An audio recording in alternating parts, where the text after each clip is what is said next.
Oh, yeah, they treasures to me, but I think they ought to be in the museum. These precious treasures hold infinite value in Henry Young's heart. Stories penned on paper along with one-of-a-kind sculptures. This book was a surprise gift for Young in 1953 while serving in the U.S. Air Force in England. This was supposedly my sister and a fella that I met in the service who ended up marrying my sister. His late uncle, Louisville native Bert Hurley, created it all. Man, I carried it. I showed it to everybody. Bert Hurley's work is now on display for everyone to see. The Speed Art Museum recently opened this exclusive exhibition. And of course, Young did not miss opening night. What's it mean to finally see some recognition for him? It was very emotional. Very. People coming up and congratulating me. It was a night that I remember. Inside the museum's loft gallery, you can view all 125 pages of Loose Nuts, A Rhapsody in Brown.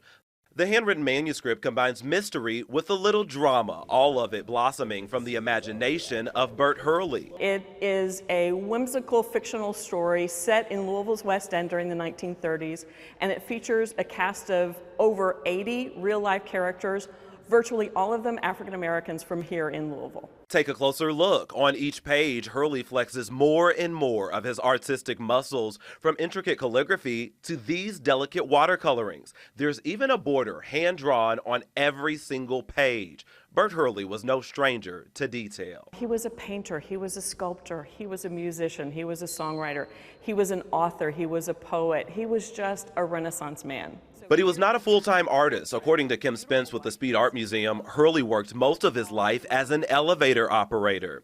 He went to work for L&N Railroad at the office building on Broadway at the age of 16, and he worked there until the day he died. While he only had a sixth-grade education, Hurley's intelligence radiates from these weathered pages. I think he was a Renaissance man. His drawings of Louisville's bustling black 1930s hotspots like Walnut Street are picture perfect. We had theaters in the West End, Top Hat, clubs. So we just kind of stayed in the West End.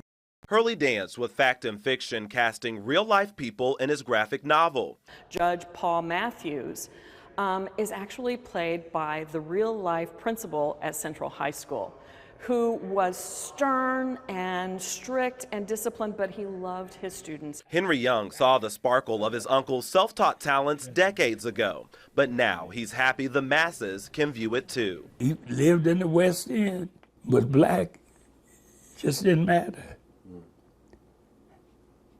So I'm really glad to see that now other people know.